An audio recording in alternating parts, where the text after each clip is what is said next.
Hi everyone, welcome to my channel. So इस video में आज हम बात करेंगे स्प्लिट्सविला 13 के एपिसोड 22 के बारे में कि एपिसोड 22 के अंदर क्या क्या हुआ। तो थर्ड आइडल मैच जो है वो बन चुका है। सो वीडियो को एंड तक ज़रूर देखना, मैं बताने वाली हूँ कौन है वो थर्ड आइडल मैच। तो इस एपिसोड के अंदर टास्क भी हुआ था और उसके बाद डोम भी हुआ था। तो डोम और टास्क दोनों ही ऐसे एपिसोड के अंदर हुए हैं।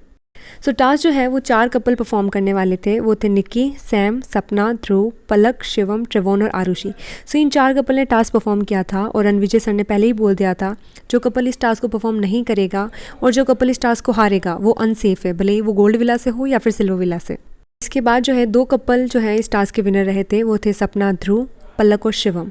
सो ये 4 जो हैं वो बिल्कुल सेफ हो गए थे। इसके बाद जो भी कपल बचे थे गोल्ड विला और सिल्वर विला से, वो सारे अनसेफ थे। सो टास्क कंप्लीट करने के बाद जब विला वापस पहुंचते हैं तो वहाँ पे एक स्क्रॉल आता है और स्क्रॉल में लिखा हुआ होता है कि गोल्ड विला में अब सिर्फ आइडल मैचेस ही रह सकते हैं। उसके अलावा जो दोनों कपल बचे हुए हैं यानी कि निक्की, सैम, निखिल और भूमिका, ये चारों जो हैं इन्हें गोल्ड विला छोड़ के सिल्वर विला में आना होगा। यानी कि गेम जो है अब काफ़ी एंड तक पहुंचने वाली है। सो गोल्ड विला में सारे कपल्स को भी नहीं रख सकते। सो आइडल मैचेस ही अब गोल्ड विला में रहने वाले हैं और बाकी जो भी कपल हैं वो अब सिल्वर विला में ही रहेंगे। सो इसी के साथ गोल्ड विला में अब 2 कपल ही रह गए हैं। बाकी जो दोनों कपल हैं जो आइडल मैच नहीं थे वो दोनों गोल्ड विला छोड़ के सिल्वर विला आ चुके हैं। सो इसके बाद हुआ था डोम सेशन। डोम सेशन के अंदर सबसे ज़्यादा वोट जो है सपना और ध्रुव को मिले थे ऑरिकल के सामने जाने के लिए, और सपना और ध्रुव ऑरिकल के सामने जाते हैं और एक आइडल मैच बन जाते हैं। अब बात करते हैं डंपिंग। सो डंपिंग जो थे मोस्टली ऐसा ही होता है कि आइडल मैच बनते हैं और उसके अंदर जो भी नाम होता है क्विक कार्ड के अंदर वो जो है वो डंप हो जाता है। लेकिन इस बार थोड़ा सा अलग था।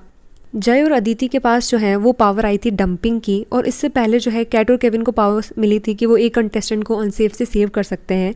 तो उन्होंने निकिता को सेव कर लिया था। अब जो बचे हुए कंटेस्टेंट हैं उनमें से जय और अदिति को एक कंटेस्टेंट का नाम लिखना था जो जय और अदिति डंप करना चाहते हैं, और उन्होंने लिखा था सामर्थ्य का नाम। और इसके बाद जो भी कपल ऑरिकल के सामने जा रहा था उन्हें 2 नाम लिखने थे। पहला नाम जिसे वो डंप करना चाहते हैं, दूसरा नाम जो कि जय और अदिति के क्यू कार्ड में हो सकता है। अगर उन्होंने सही गेस कर लिया जय और अदिति के क्यू कार्ड में जो भी नाम है, तो उन्होंने जो डंपिंग के लिए नाम लिखा है जो था भूमिका, तो वो डंप हो जाते। अगर उन्होंने सैम का नाम सही गैस कर लिया होता तो सैम बच जाते, लेकिन उन्होंने गलत गैस कर लिया था। वहाँ पे उन्होंने गैस कर लिया था कि शायद जय और अदिति के क्यू कार्ड के अंदर आरुषि का नाम हो, लेकिन जय और अदिति ने सामर्थ्य का नाम लिखा था। तो ये गैस गलत हो जाता है और उनकी जो डंपिंग पावर थी, क्योंकि वो नए नए आइडल मैच बने थे, उनके पास डंपिंग पावर आती है। सो वो जय और अदिति के पास चली जाती है और जय और अदिति ने जिसका नाम लिखा होता है वो है सामर्थ्य, और सामर्थ्य जो है यहाँ से एलिमिनेट हो जाते हैं। सो यही था। अब जो है 3 कपल हैं जो कि गोल्ड विला के अंदर हैं। तीनों ही आइडल मैच है, कैट, केविन, जय, अदिति और सपना और ध्रुव।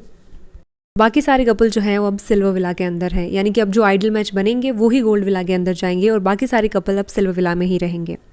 So that's it for this video. कैसी लगी वीडियो कमेंट सेक्शन में कमेंट करके ज़रूर बताना, और इन सब के बारे में आपका क्या सोचना है सामर्थ्य के एलिमिनेशन और सपना और ध्रुव के आइडल मैच बनने पे कमेंट सेक्शन में कमेंट करके ज़रूर बता देना। And subscribe to my channel and hit that bell icon so that you will get the notifications of all my videos. Thanks for watching.